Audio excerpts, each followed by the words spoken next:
Hola a todos, somos Aldara Galán y Belén Jensen y hoy venimos a hablar de una mujer desconocida pero muy importante, ahora veremos por qué, llamada Juana Millán.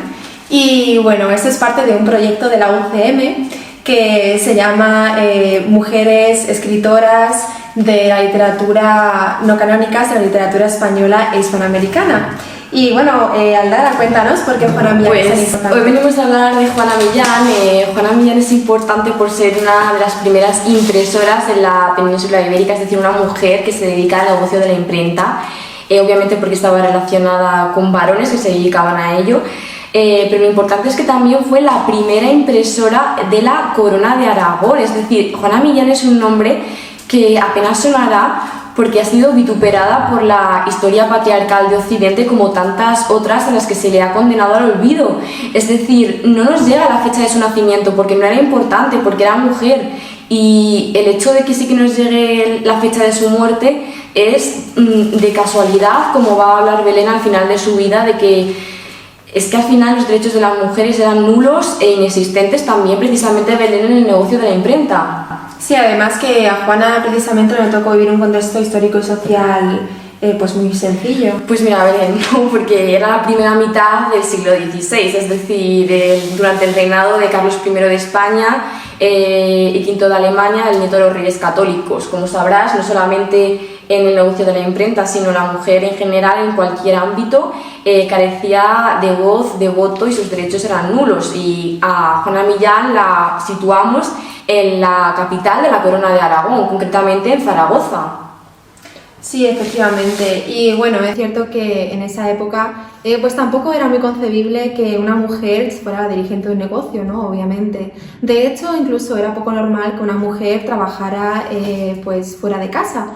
A no ser que pues su marido, su hermano, su padre, generalmente un varón, fuera el propietario del negocio, ¿no? Y bueno, pues Juana en esto va a ser un poco una pionera y como veremos un poco más adelante, pues decidió llevar las riendas finalmente de la imprenta. Pues sí, como tú comentas, Belén, va a estar bastante metida en este mundo porque primero, o sea, es una figura totalmente desconcertante porque se casa 3 veces, las 3 veces enviuda y además la primera vez fue con un labrador, Lorenzo Rosell, pero su segunda vez fue con Pedro Hardwin. Hardwin era de origen francés, posiblemente emparentado con la célebre familia de los Hardwin, impresores en París en este siglo XVI. Pero lo característico es que Hardwin fue pionero en el negocio de la imprenta por ser, se tiene registro de actividad respecto al comercio del libro desde 1520 en la Corona de Aragón y grosso modo desde 1526-28 hasta 1536 en la imprenta del libro, es decir, es uno de los primeros que da el salto del comercio del libro a el negocio de la imprenta, al fin y al cabo. Se casa con Juana para 1531 y a partir de ese momento la imprenta va a pasar un bien de propiedad común del matrimonio. Pero claro, yo me pregunto, Belén, ¿hasta qué punto Juana era dueña de ese negocio? Porque realmente el hombre era quien tenía la primacía. Sí, al final, pues mientras el hombre viviera, aunque fuera un bien común, en este caso la imprenta, pues él era el principal dirigente, ¿no?, del negocio. Lo increíble, pues al final es que Hardwin va a ser acusado de herejía por la Santa Inquisición. De hecho, en un contrato o en unos documentos de la época, Juana dice que es que su marido no está presente en el negocio porque hace 13 meses que está preso. Hardwin finalmente se cree que pudo morir hacia 1541, condenado por galeras. Y a partir de ese momento, Juana toma las riendas del negocio, un hecho totalmente inexplicable, que una mujer en el siglo XVI comience a firmar obras, a firmar libros con su propio nombre, con el de Juana Millán, viuda de Pedro Hardwin. Claro, no podemos obviar esa coletilla, ¿no, Belén? Sí, efectivamente. Bueno, Juana la verdad es que resultó ser una pionera también una muestra, ¿no?, de mujer luchadora y contra todo pronóstico, como bien decías, a la muerte de su marido, pues ella decidió hacerse cargo de los dos negocios de ¿no?, la imprenta y la librería. Eso sí, respaldada por su hermano Agustín, ya que Juana pues no sabía escribir, ya que ella realmente no había tenido nunca una formación. Pero ella pues tomó las riendas del negocio y así tenemos constancia de numerosos contratos que llevó a cabo en el mismo, ¿no? Con procuradores, con aprendices de librero, incluso para impresión de obras, como es el caso de pues una obra que le imprimió al filósofo Gaspar Lax.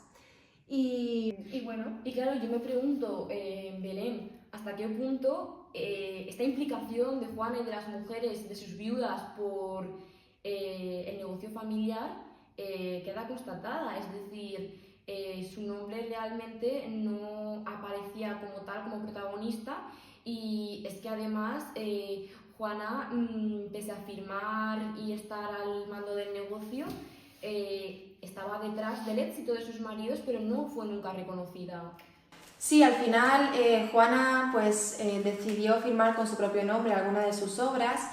De hecho, como bien comentabas, pues fue la primera mujer en hacerlo en España, ¿no? Concretamente en la portada de una obra llamada Ortulus Passionis de 1537. Pero es verdad que también, como decías antes, pues no dejaba de firmar muchas otras obras con la coletilla de viuda de, porque bueno, al fin y al cabo pues siempre el mérito lo atribuía a su difunto marido, ¿no? Y también quizás por eso pues a día de hoy nos han hecho más investigaciones de sus obras, ya que realmente tenemos poca constancia de ellas hoy día, ¿verdad?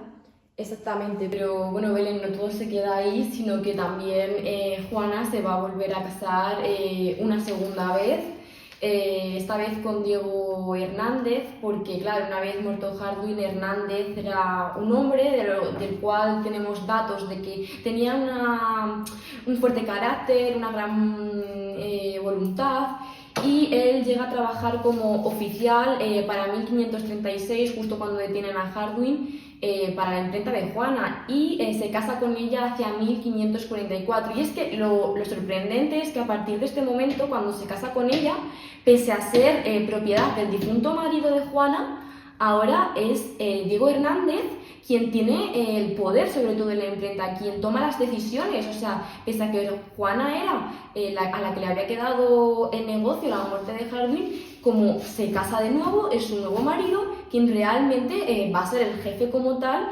de ese negocio, algo totalmente sorprendente. Es decir, pasa a ser el protagonista y Juana totalmente al segundo plano, Belén. Sí, efectivamente. Pues al final, como bien comentábamos al principio, pues era poco común que una mujer llevara la rienda de un negocio, y siempre que hubiera pues un varón disponible, pues pasaba a ser el primer propietario, ¿no? Y así le sucedió a Juana, que tras casarse con dos impresores, pues en el momento en el que sus maridos estaban vivos, pues ellos figuraban como principales propietarios de la imprenta, y así firmaban también en sus obras. Y bueno, en los momentos en los que, por desgracia, pues sus maridos